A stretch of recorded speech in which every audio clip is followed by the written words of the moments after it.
Welcome to Drunk Bible Study. This show's mission is to read every single word of the greatest story ever told. A warning to our listeners, the hosts of this show are sinners, but they're doing their best. There will be drinking and there may be some swears. They did say they'd try to keep it clean, but I wouldn't put my money on it.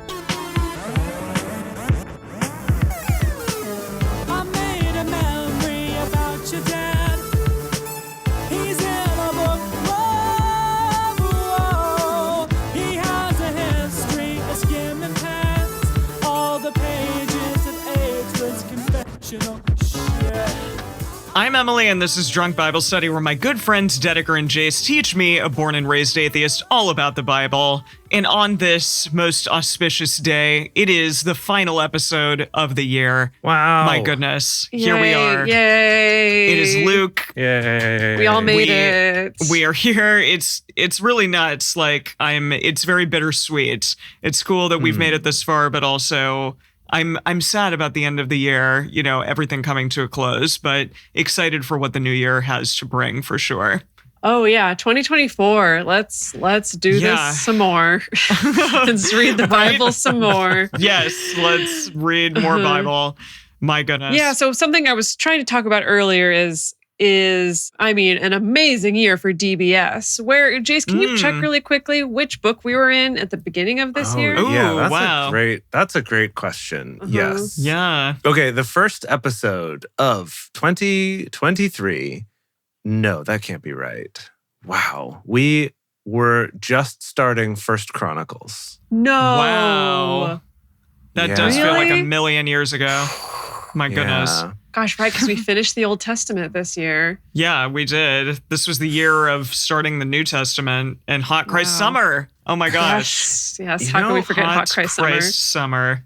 It's funny to think, actually, that what this means is that, this year we actually haven't read that many books compared to 2022 when we did all the minor prophets, where we read like 20 books in that one year. But in this, all we did is we did First Chronicles and then Second Chronicles, which those were long. That took us the whole first half of the year. We didn't finish that till June. And then we had to finish out. We were desperate for a Hot Christ Summer at that point. Yes, oh my gosh. Yes. And then we finished out the rest of Proverbs, which we had been doing throughout. Yes. And then in July, we started Matthew. And then we did Mark in September. And then we just started Luke a few weeks ago. Yeah. Beginning of December. Yeah. So, but this was our big year where we finally made the transition from the Old Testament to the New. It was a very big year. Yeah, and I just want to slide in and say, I was trying to talk about this earlier, but it's truly been so amazing to have a consistent group of people that show up to our stream in particular every single week. It's been really nice to, have you poke fun at us throughout the year and dropping in your jokes and dropping in your interesting scholarly tidbits that help us to learn more about what it is that you're reading.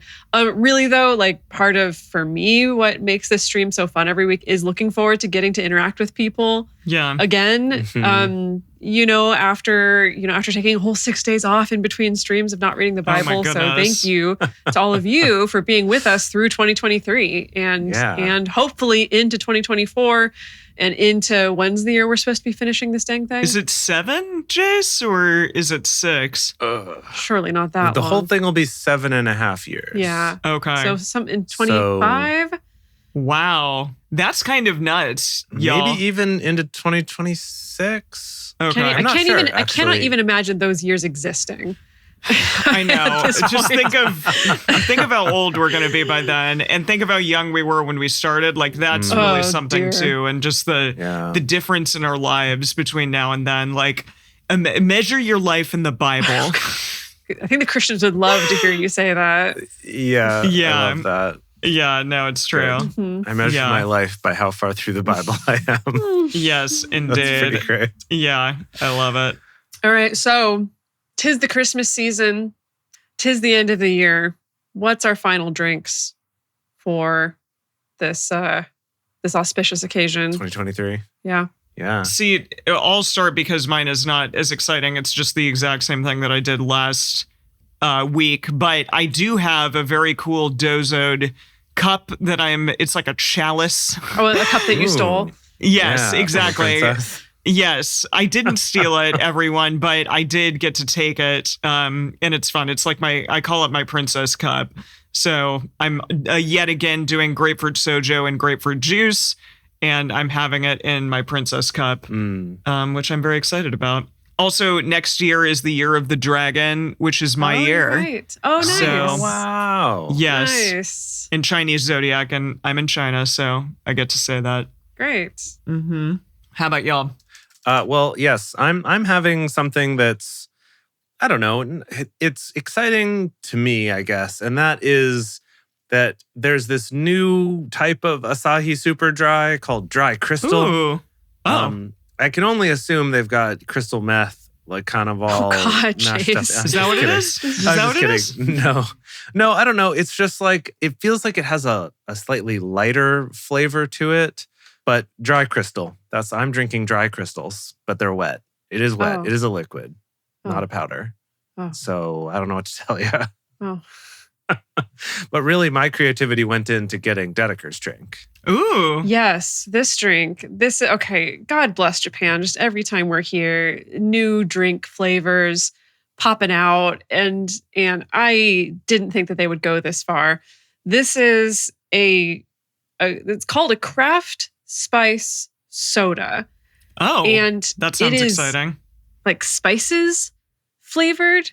So as in it has lemon peel, it has ginger, it has coriander, and then it says the Japanese word nado, which is kind of like etc. So who knows what the hell else is in this. And it is kind of like drinking like if you just took one of those She's like, if you just like took one of those packs, those like kind of pre-made packs of like garam masala that they sell at the grocery store, and you just like popped it into your mouth and kind of like crunched it a little bit. It's like that, but turn it down to like 10%. It's not that overwhelming, but it is like, it's not sweet at all. It is just like these spices. wow. That it's supposed to be a drink that's going to go well if you're drinking it while you're eating something.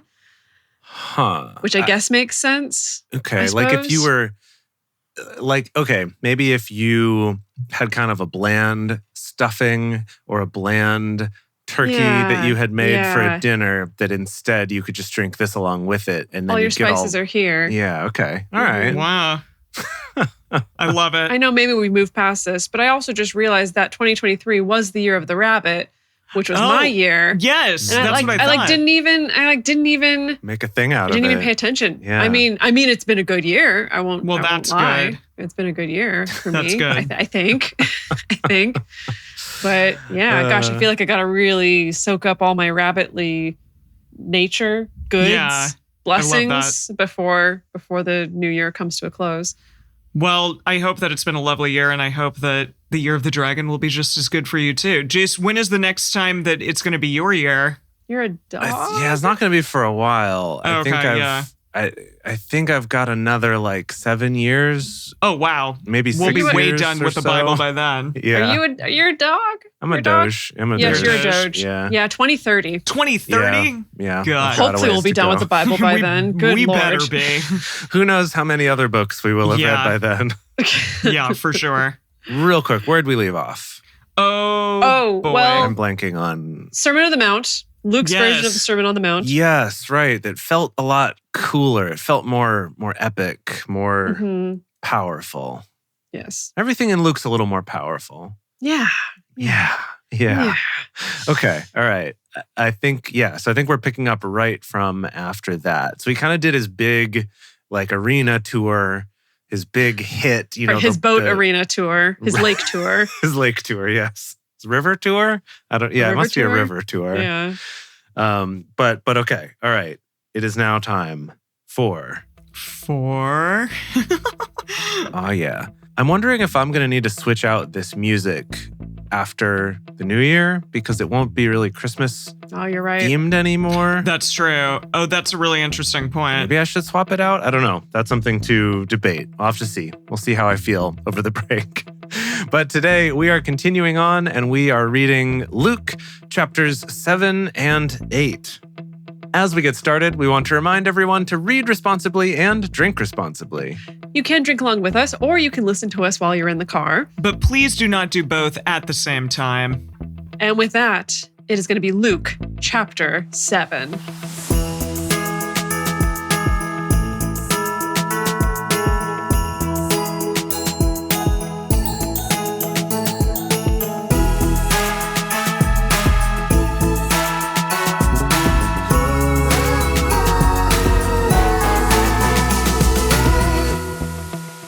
No, I think that's some energy we can still bring into the new year. Okay. The bells. Right. Yeah, it's a great song. Yeah, the bells. I like it a lot. The jingly bells a little bit Christmassy, but I think that we can keep Christmas in our heart all year long, you know? Okay. So I think it's okay. Yeah. All right. I think it's okay.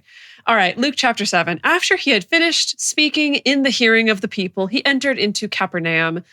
A certain centurion's servant, this story. Oh, yeah. The servant boy, maybe the rent boy, actually, of the centurion. A certain centurion servant who was dear to him was sick and at the point of death. Oh, no. When he heard about Jesus, he sent to him elders of the Jews, asking him to come and save his servant. When they came to Jesus, they begged him earnestly, saying, "He is worthy for you to do this for him, for he loves our nation and he built our synagogue for us." Oh. That's an interesting detail we haven't gotten in this story before, where the Jews are actually like, this really... centurion did? I guess so. Or maybe he oversaw it. Maybe he approved the funding. Interesting. Yeah. Well, it's also, I felt like in the other telling, the centurion came himself and asked. Okay. But in this, he sent the Jewish elders who they were like, no, this guy's cool. Like, I know he's Roman, but like, he's cool. He can hang. Yes. Yeah. Jesus went with them. When he was now not far from the house, the centurion sent friends to him, saying to him, "Lord, don't trouble yourself, for I am not worthy for you to come under my roof. Therefore, I didn't even think myself worthy to come to you. But say the word, and my servant will be healed. For I also am a man placed under authority, having under myself soldiers." Just a little flex there. That's good. Yeah. I mean, I got some soldiers. Yeah. Jesus, you know how it is. You got people you got to manage. Like, no one really understands. Everyone can thinks, relate. yeah. This guy's like, Jesus is like, you have no freaking idea, dude, but whatever. Like, that's nice for you and your little soldier buddies. Right. Oh, he goes on. I tell this God. one, go, and he goes. And to another, come, and he comes. And to my servant, do this, and he does it.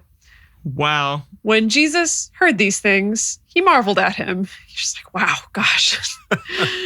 And Dang. turned and said to the multitude who followed him, "I tell you, I have not found such great faith. No, not in Israel." Those who were sent, returning to the house, found that the servant who had been sick was well. Wow. Oh, did he like not even go into his house and heal him? Yeah, no, that's always been part of the story. That Jesus He just like, was just like, yeah. did he just like wave his hand and In the general direction of this dude and was like, For sure. Yeah. And this like aura of healing, like what they didn't mention is that like everyone in the villages behind the castle and in front of it also got healed. So it's just sort of a big energy wave of healing that he shot over that direction. Cool. Wow. That's cool. Cool. Impressive. An area of effect healing. Yeah, really. exactly. Okay. It happened soon afterwards that he went to a city called Nain. Many I'm sorry, of his called what? Nain. Nain. Nain. Nain. Nain. Many of his disciples, along with a great multitude, went with him. Now, when he drew near to the gate of the city, behold, one who was dead was carried out, the only son of his mother, and she was a widow. Oh, shit. Ugh. Many people God. of the city were with her. When the Lord saw her, he had compassion on her and said to her, "Don't cry." He came near and touched the coffin, and the bearers stood still. He said, "Young man, I tell you, arise."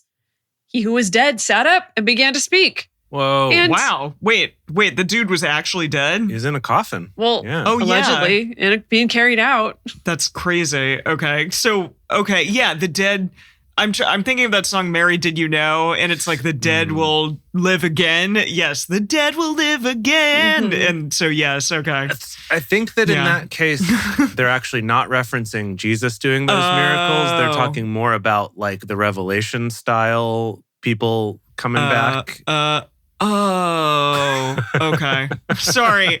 Well, wait, I thought everyone in Revelation dies, but are they saying that like once everyone gets off the face of the earth, then like the good people who love Jesus come back? Is that what's happening? This could be a whole we're gonna have to wait. We're gonna have conversation, to wait getting into like Christian interpretations of what's actually going to happen in the end times. Because honestly, that's the thing, is I actually could not answer that question because it's so jumbled in my head about what's in Revelation, what's mentioned in the Bible elsewhere, and then what's other stuff, right? Crap in your head from everything. What's from the fan base? What are the fan theories? Right. Because there's a lot of fan theories. Exactly. Yes, exactly. It's a fan theory. Okay. You'll see. Yeah. Okay. And John Dolph in the chat could, of course, jump in with more information. But my understanding is that the belief at the time about kind of the eventual resurrection, or like the thing that would eventually happen, is that everyone who is dead would come back to life to live like in the kingdom of God. But rather than that being like my soul is teleported to somewhere else, that like, no, physically, like all our bodies would come back to life maybe. But I'm not entirely sure of all the details. I never heard that story. I never heard that fan theory. Well, what did you think, Dedeker? Okay, maybe we shouldn't get into this, but yeah, we need to when it gets closer to the end times of this book, we will discuss a little bit more. Sounds good.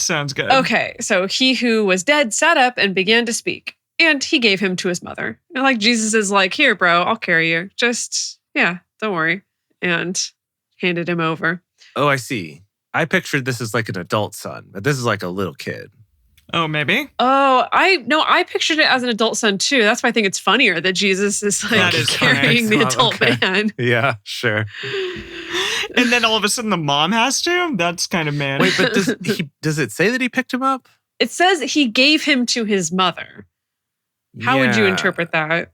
I see. Well, I'm just looking at other translations, and the Message says Jesus presented him to his mother. So not like bodily gave him but he was over. like, ta-da! Yeah. Yeah. I'm looking at the King James, and he delivered him to his mother, is what King James says. So it could be more of like a escort him over and be like, look, ta-da. Yeah. Ta-da.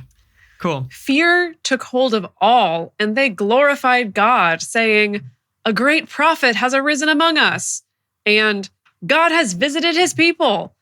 This report went out concerning him in the whole of Judea and in all the surrounding region. The disciples of John told him about all these things. John, calling to himself 2 of his disciples, sent them to Jesus saying, are you the one who is coming, or should we look for another? Are they talking about like the Messiah? I believe so. Yeah. Yes. So this is interesting. So is John currently in prison, or because that got mentioned last week or the week before about him getting imprisoned, but it's unclear if that happened before this, or maybe he got out and then he gets re-imprisoned later, or what? Was he in prison before this? I'm pretty sure that was mentioned last week or the week before, and we were confused. Yeah. Unless John is in prison. That's why he's sending his own messengers. Okay. Yeah, so maybe they were able to visit him in prison to talk to him, and he sent them out to do this. Yeah, maybe that's it. In that hour, he cured many. Oh, they never get an answer. Oh, no, they are going to get an answer? Hold on. Okay, let me just keep reading. Okay, yeah. In that hour, he cured many of diseases and plagues and evil spirits, and to many who were blind, he gave sight. That's nice. Jesus answered them, go and tell John the things which you have seen and heard, that the blind receive their sight, the lame walk, the lepers are cleansed, the deaf hear, the dead are raised up, and the poor have good news preached to them. Okay, it wasn't quite the direct solution. You're right. That is Mary, Did You Know? Yeah. No, but it almost was exactly the same thing. Right. Yeah. Okay. Thank you. Sometimes I win. Sometimes you win. Maybe this time. Okay. Yes. I was more disappointed by the end of that list where it's like all these are very direct solutions, and the poor is not the poor become rich. They have good news preached to them. Good.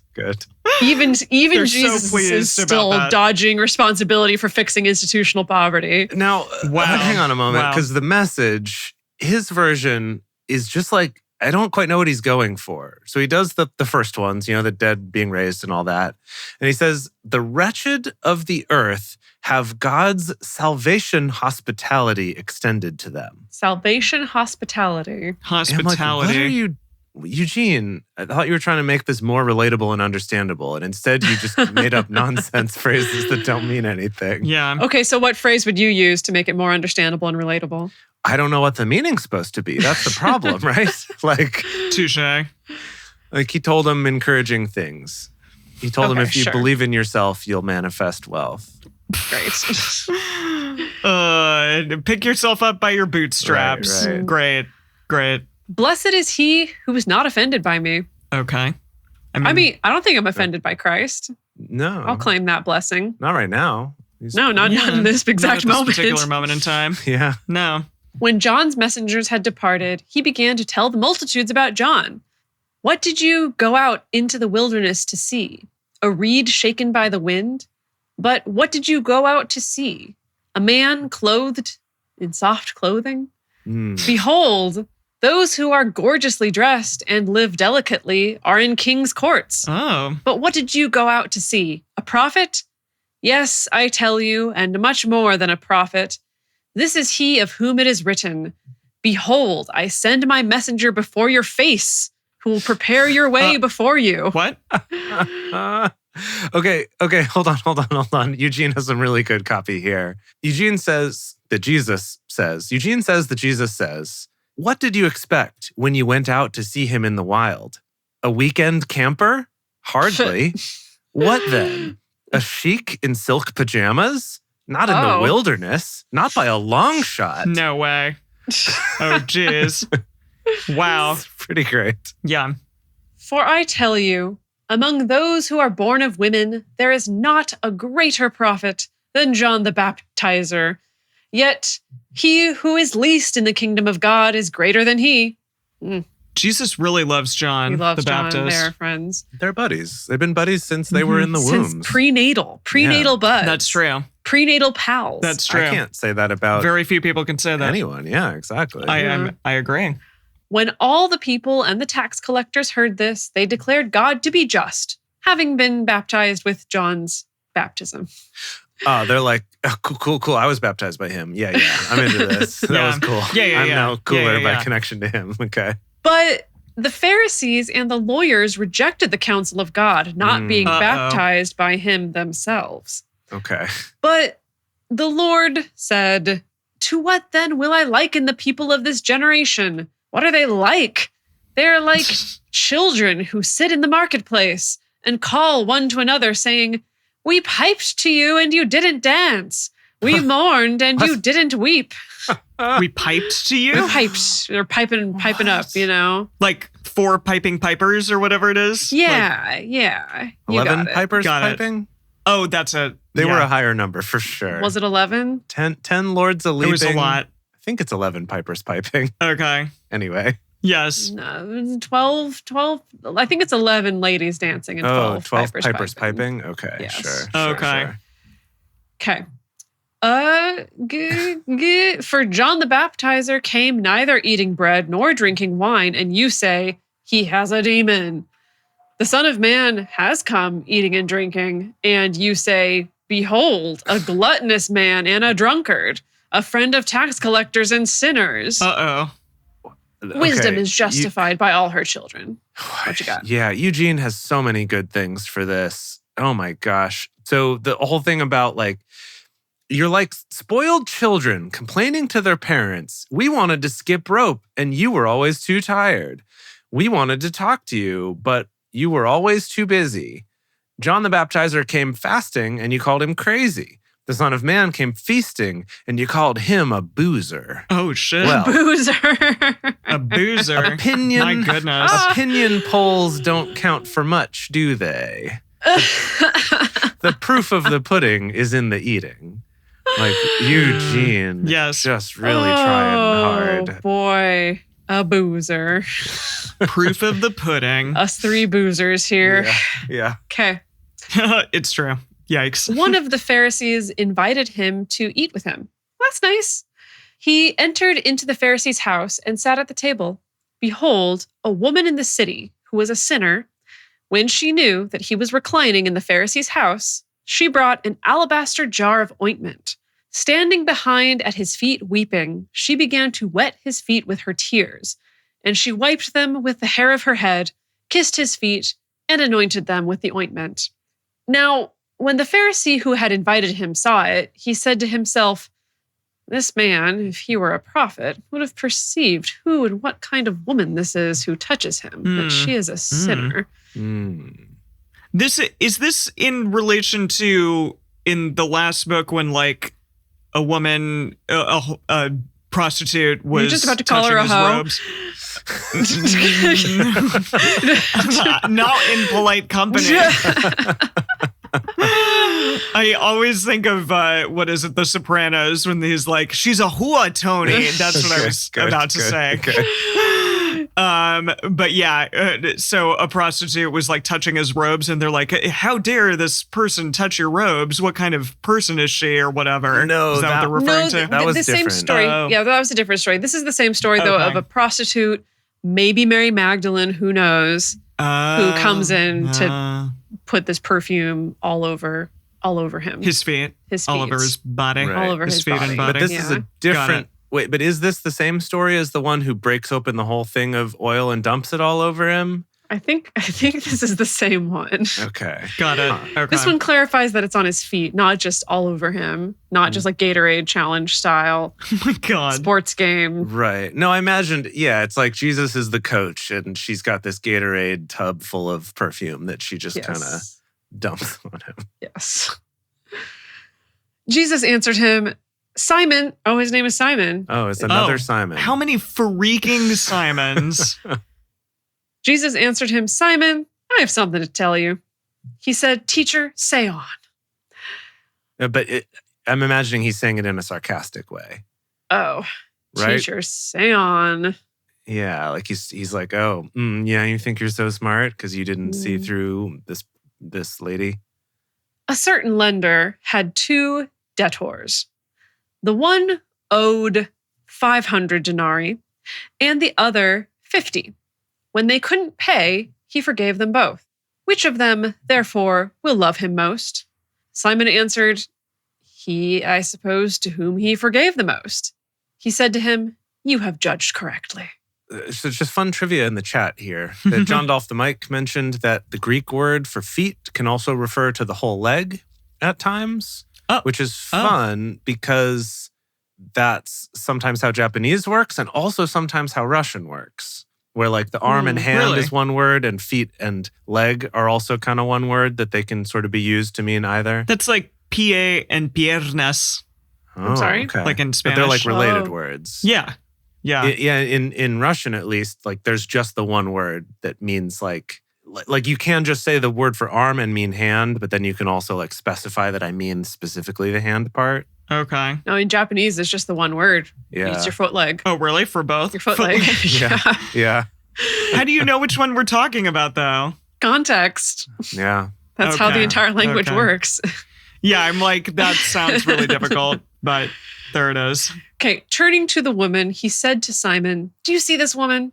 I entered into your house and you gave me no water for my feet, but she has wet my feet with her tears and wiped them with the hair of her head. You gave me no kiss, but she, since the time I came in, has not ceased to kiss my feet. You didn't anoint my head with oil, but she has anointed my feet with ointment. Therefore, I tell you, her sins, which are many, are forgiven, for she loved much. But to whom little is forgiven, the same loves little." He said to her, "Your sins are forgiven." Those who sat at the table with him began to say to themselves, "Who is this who even forgives sins?"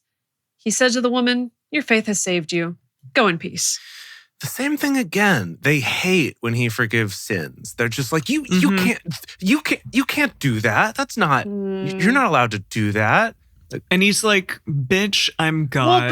Well, but bear in mind the priest-industrial complex. He never says that. It's worth noting.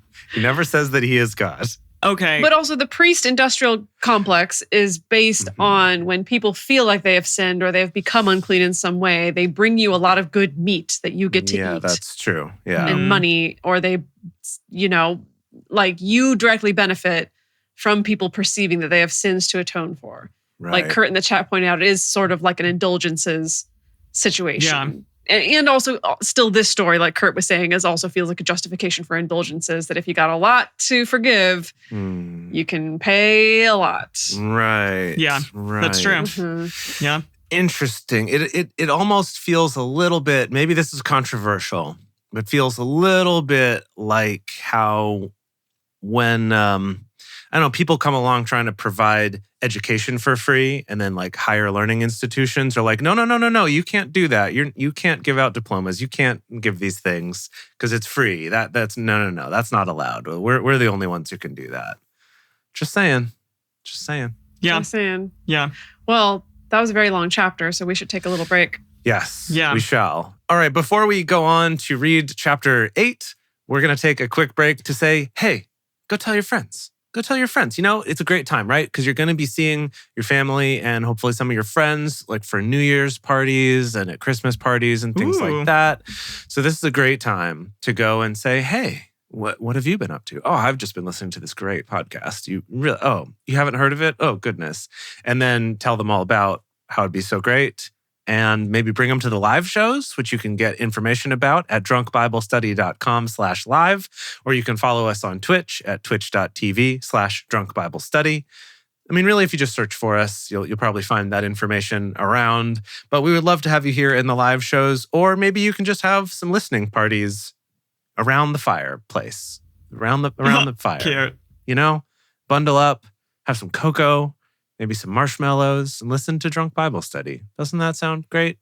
But I guess, make sure you put some booze in that cocoa if that's your jam. Yes, definitely. All right. And also, of course, if you would like to give us a Christmas gift or a gift to help us get through the rest of the way through this book, you can go to patreon.com/drunkbiblestudy and become a patron there. Your support goes a long way to helping this show keep going, paying our hosting costs, our editor costs, things like that. And we, of course, appreciate it so much. And as a thank you, we have things like early releases of episodes, personal toasts on the show, Emily's drink recipes, and soon, hopefully, she'll be making fancy cocktails again, which is very exciting. Yeah. And then, of course, getting to be part of the really cool community of people that support this show.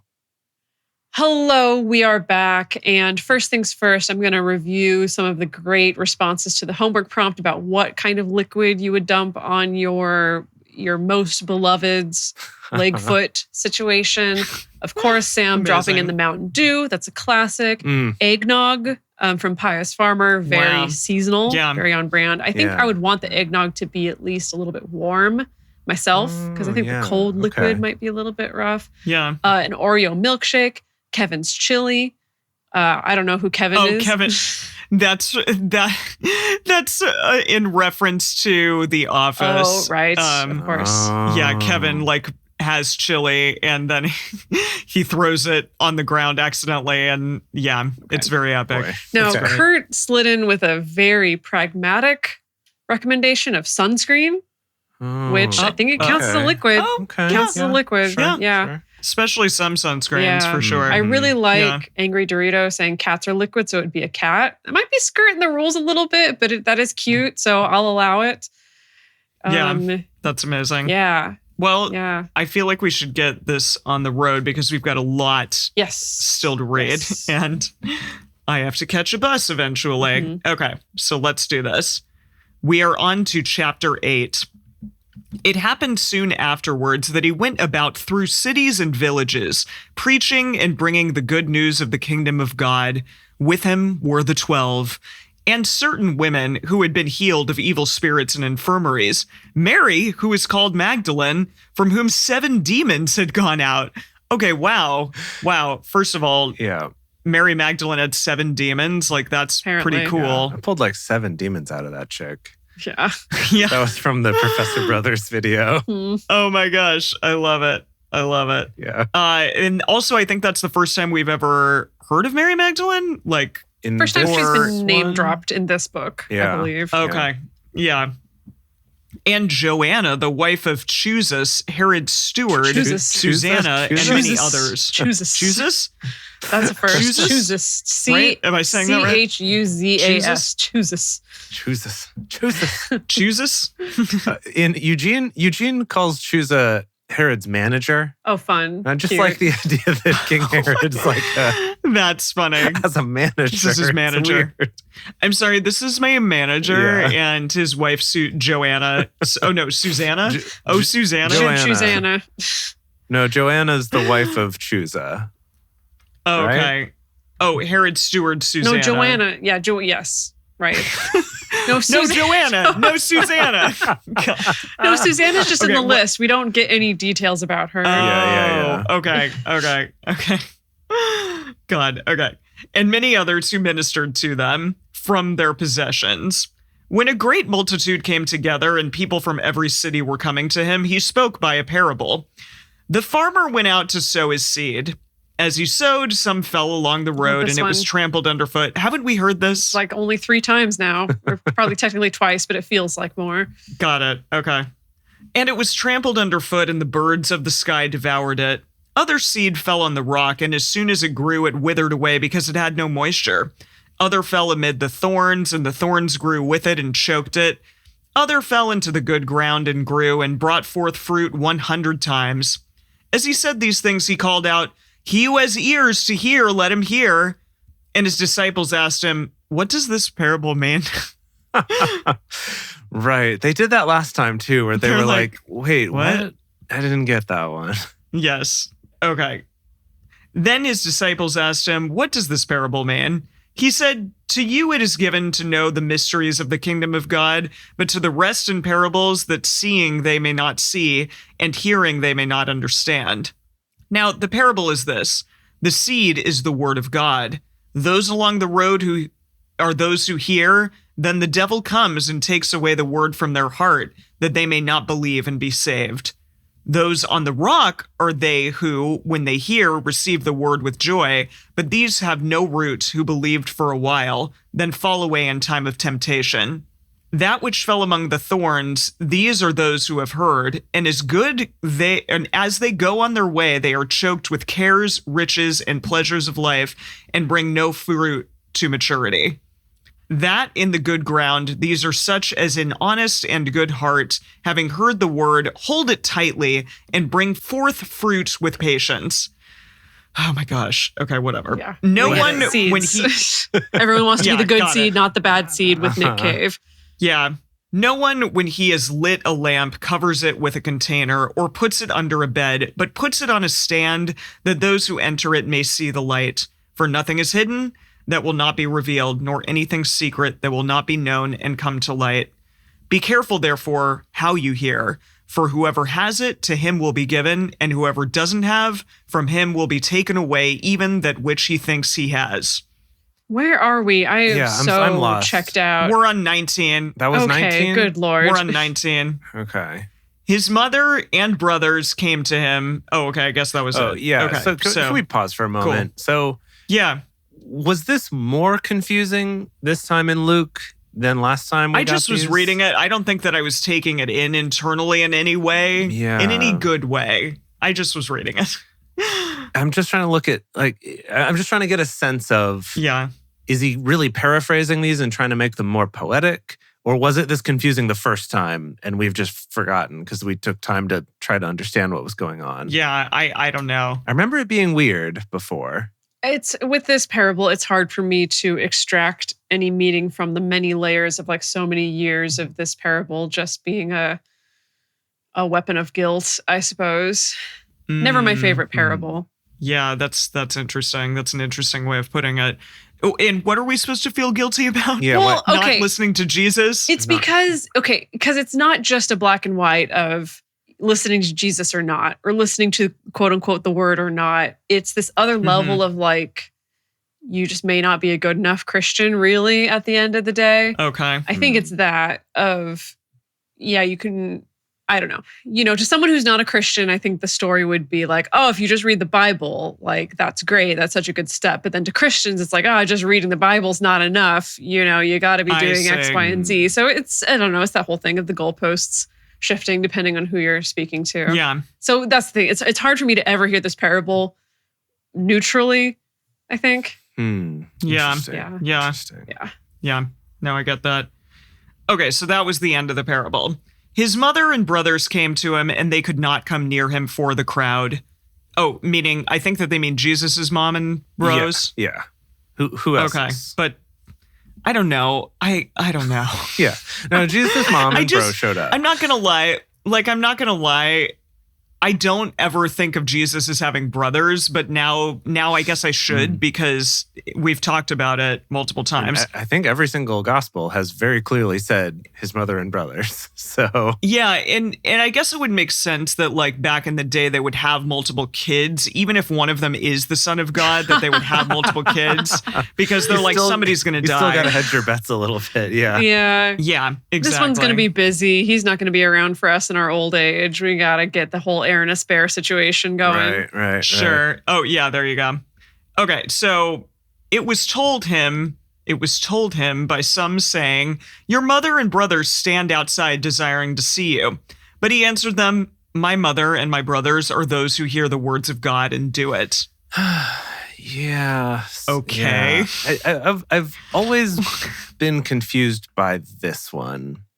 I don't know. It's like earlier, maybe it wasn't in this gospel, but earlier, Jesus tends to be kind of like, yeah, you should be respectful to your mother and father and all that stuff that's in the 10 Commandments. And then this happens and he's just like, yeah, whatever.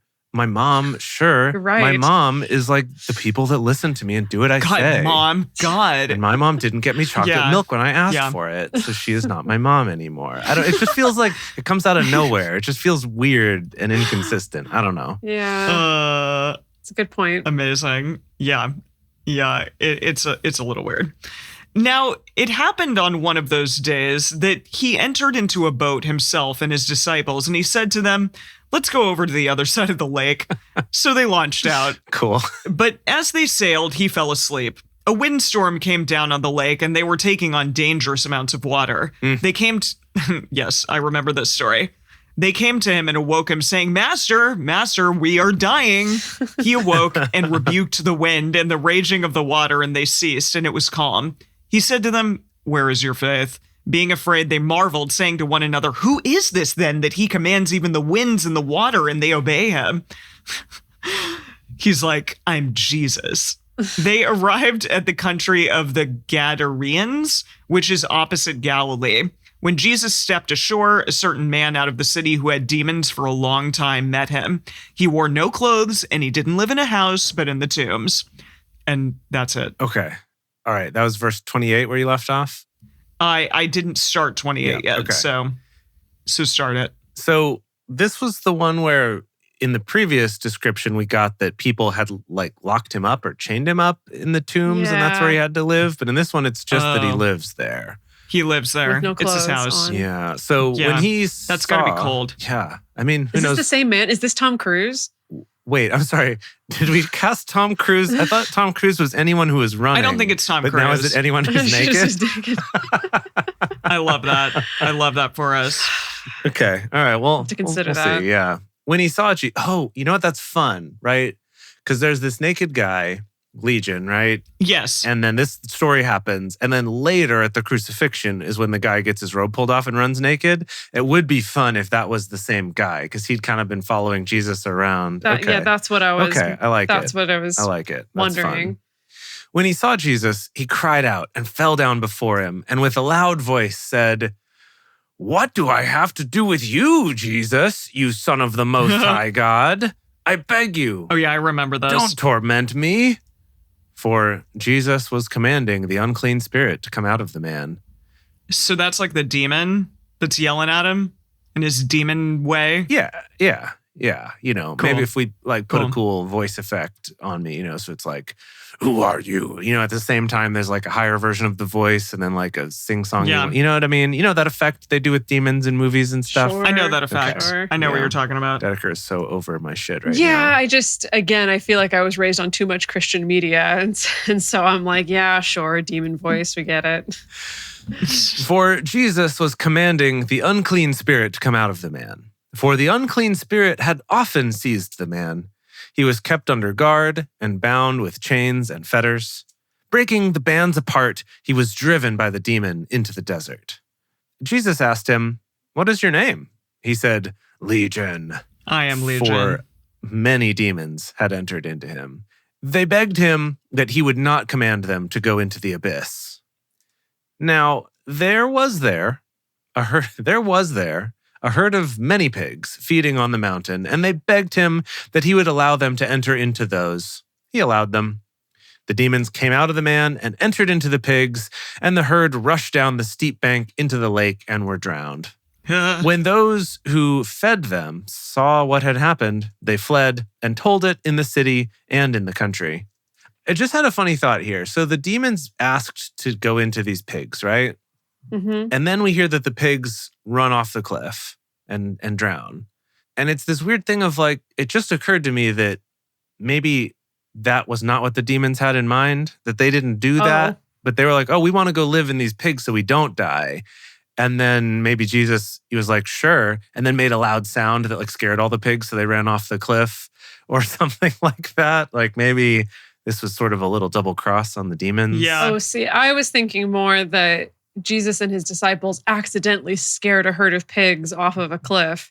And this was the story they came up with. That's good too. To try to avoid That's any fun. liability. That's fun. Okay, all right. Okay, that's cool. Got it. Okay. Yeah. People went out to see what had happened. They came to Jesus and found the man from whom the demons had gone out, sitting at Jesus' feet, clothed and in his right mind. And they were afraid. Those who saw it told them how Those who saw it told them Okay, writing. how he who had been possessed by demons was healed. All the people of the surrounding country of the Gadarenes asked him to depart from them, for they were very much afraid. He entered into the boat and returned. But the man from whom the demons had gone out begged him that he might go with him, but Jesus sent him away, saying, "Return to your house and declare what great things God has done for you." He went his way, proclaiming throughout the whole city what great things Jesus had done for him. That's nice of him. Yeah. Sorry, I'm just really liking the idea that when we do our, DBS Plus TV epic version of all of these, that we could maybe release kind of like a side, like an online only exclusive side story that's just about Legion, where it's about him, Jesus being like, no, go home. And he goes and proclaims it all and eventually follows him to end up back by Jesus at the crucifixion when he gets arrested. And that's where his clothes get torn off and he ends up naked again like he was at the start. I just think that could be like fun little full circle bonus content, Okay. It happened when Jesus returned that the multitude welcomed him, for they were all waiting for him. Behold, there came a man named Jairus, and he was a ruler of the synagogue. He fell down at Jesus' feet and begged him to come into his house, for he had an only daughter, about 12 years of age, and she was dying. Oh, no. But as he went, the multitudes pressed against him. A woman who had a flow of blood for 12 years. Oh, yeah, this one. Yeah. Who had spent all her living on physicians and could not be healed by any, came behind him and touched the fringe of his cloak, and immediately the flow of her blood stopped. Jesus said, "Who touched me?" When all denied it, Peter... Who touched me? Wait, hold on. When all denied it, everyone's like, wasn't me. no, even though the multitude is pressing against him. You're right. Good. Yeah, that's fair. And they're like, no, it wasn't me. Right. So Jesus said, "Who touched me?" When all denied it, Peter and those with him said, "Master, the multitudes press and jostle you, and you say, 'Who touched me?'" But Jesus said, "Someone did touch me, for I perceived that power has gone out of me." Oof. That's when, somebody touched his robes and he was like, whoa. Yeah, he felt the... No tocas. No. Yeah. When the woman saw that she was not hidden, she came trembling and falling down before him, declared to him in the presence of all the people the reason why she had touched him and how she was healed immediately. He said to her, "Daughter, cheer up. Your faith has made you well. Go in peace." The way that he first asked the question does seem like he's upset. And then when he finds out it's her, he relaxes. Maybe He was afraid that it might be some other prophet kind of trying to steal some of his powers. Oh, wow. I didn't even think about that risk. Yeah. I don't quite know how the power economy works with prophets, but maybe he had some stored up power and someone was going to take it. But he's like, oh, no. You were just wanting to be healed. It's cool. I see. While he still spoke, one from the ruler of the synagogue's house came, saying to him, your daughter is dead. Don't trouble the teacher. Oh, no. But Jesus, hearing it, answered him, don't be afraid. Only believe, and she will be healed. Okay. It's like, if you believe in fairies, then Tinkerbell will stick around. When he came to the house, he didn't allow anyone to enter in except Peter, John, James, the father of the child, and her mother. So a lot of people, actually. Several people, yes. Including several people not at all connected to this situation. No. Other than being a disciple. There you go. Well, they were there to support him. It's cool. Okay, sure. Okay, yes. So except for Peter, John, James, the father of the child, and her mother, Wendy. Oh my God. Okay, all were weeping and mourning her, but he said, don't weep. She isn't dead, but sleeping. They were ridiculing him, knowing that she was dead. But he put them all outside. Ridiculing him? Yes. And now he's like, okay, get out. I shouldn't have invited you in. Yeah. I thought just a few would be okay, Everyone but it's shut not. up. Yeah. Everyone be quiet. I got to do the Lord's work. Oh, the Lord is me. Yeah. Oh, yes, that's right. Now I remember. Someone says that Eugene has something good to say here. Let me go check. No, they just laughed at him. That's the same thing they did last time. Okay. But he put them all outside, and taking her by the hand, he called, saying, child, arise. Her spirit returned, and she rose up immediately. He commanded that something be given to her to eat. Her parents were amazed, but he charged them to tell no one what he had done. But he told the other guy, go spread the good news. Yeah, he did say that God did it, not that he did it. No, he did. He did, though. Didn't? All the good stuff that Jesus had done for him. Well, no, I know he did do that. Maybe that's how Jesus learned, I've got to tell people not to say that because they tell too many people. I don't know. Yeah. I don't know. Yeah. And that's it. That's it. That's the end of the chapter. That's it. That's the end. That's where we're going to leave this year. So 2023 ends with this child being brought back to life. Cool. And being told not to tell anyone. Well, I want to ask Emily, because now we've gone through Jesus's greatest hits. Yes. Well, I want to hear from Emily, because now we've gone through Jesus's greatest hits almost 3 times now. That, how do you feel about, let's talk about the miracles specifically. I mean, I think that I have heard enough through the grapevine over the years that I knew that like Jesus healed people, he cast out demons. It's kind of, I figured that this was what happened, what he was all about. It is pretty cool. And when you think about it, like there's not a lot of people doing that today. And so I know people have said like, well, why can't miracles happen today and stuff? And so I don't know. I do wonder, why can't miracles happen today? I mean, there are faith healers today. Yeah. That are still hot, I guess. Okay. It is that weird thing, though. And I mean, I was raised in a Christian faith where, especially once my parents started going much more charismatic, that there was more of this, like, no, people can be healed through faith. Yeah. Like all kinds of ailments can be healed just through prayer or by faith or faith healing or things like that. That sounds like my grandmother's religion too. Christian Science. Yeah, well, the Christian Science is a little bit of a different flavor of it. I'm talking more of like instantaneous faith healing. Oh, like we're going to lay on hands and you're going to be healed. Like you're literally going to throw your crutches away and be healed and it's going to be fine.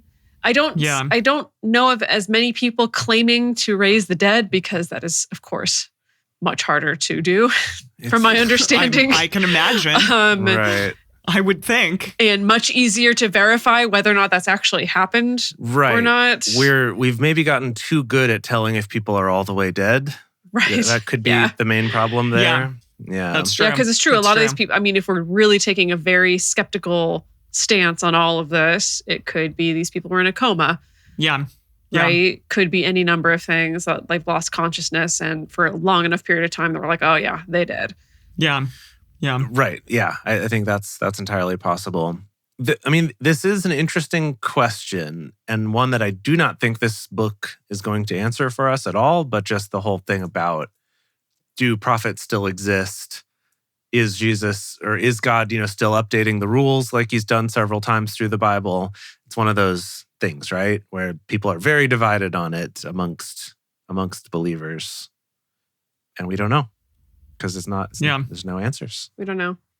Also kind of the thing where like no one is trying to faith heal, someone who's lost a limb, at least these days, this day and age. Interesting. Which is ironic because, like, if the logic follows, if you're truly 100% like, no, we can totally faith heal someone, you would think that would apply to all situations. But there is sort of an internal logic, I think, that happens here. But yeah, I don't know, man. Yeah, although did Jesus heal any actual lost limbs? He healed some like crippled limbs or whatever, but not any that were missing entirely. Did he heal some crippled limbs? Well, I guess I'm just thinking like the guy that couldn't walk, that they lowered him down. Sure. But it was, we don't know in what way he was unable to walk. We don't know. He could have had chronic fatigue. You're right. There you go. Right. And Jesus just gave him like a B12 shot or something. And then right in the butt. That's true. Yeah. Right in the ass. Yeah. Okay. I did that once. Was it great? Oh, really? Yeah. No. How was it? My mom dragged me along to like an alternative healing conference. Okay. Speaking of. In Anaheim. Yes. And they were offering B12 shots. And I was like, sure, I'll pay for a B12 shot. Why not? And I didn't know it was going to be in my butt until they were like, step behind this curtain. I was like, oh no. I see. Oh no. Did it hurt? Ow. That's ow. I'm trying to remember. Ow. I mean, but like in the butt, you're mostly in like fatty tissue, right? It's not as painful as like an intramuscular shot or stuff like that. I don't remember how much it hurt. I don't remember much. Mostly, I don't remember it having a huge effect. So, all right. Yeah. Okay. Jury's out on the B12 shot. Okay. All right. There I've heard some people say it's amazing. So if anyone out there has had a B12 shot, let us know. Maybe I'll give it a try. Yes. I mean, yes, if you're really tired, if you didn't sleep well, and someone jabs a needle into your ass, you will feel more awake. I can guarantee you. I see. Okay. All right. Sure. There you go. That's good. I mean, that's true. That's probably true. Amazing. Well, okay. With that, everyone, we sincerely hope you have a wonderful Christmas, holiday season, New Year. We cannot wait to see you in the new year and continue on with the book of Luke. And for everyone, thank you for joining us for Bible study today. If you want to join the audience in our live stream shows, follow us on Twitch at Drunk Bible Study or go to drunkbiblestudy.com/live. If you want even more Drunk Bible Study, including early releases, cocktail recipes, personal toasts on the show, and more, become one of our patrons at patreon.com/Drunk Bible Study. If you enjoyed the show, take a moment to subscribe and write us a nice review on iTunes, letting other people know what you like about it. You can also join fellow listeners in the Drunk Bible Study Fans and Fellowship Facebook group or on our Discord server at discord.drunkbiblestudy.com. Find us on Twitter at Drunk Bible Cast, on Instagram at Drunk Bible Study, or send us an email to info@drunkbiblestudy.com. Drunk Bible Study is created and produced by Jace Lindgren, Dedeker Winston, and me, Emily Matlack. Our theme song is Book Club by Josh and Anand from their album Home of the. For more information, visit us at drunkbiblestudy.com. I made a memory about your day.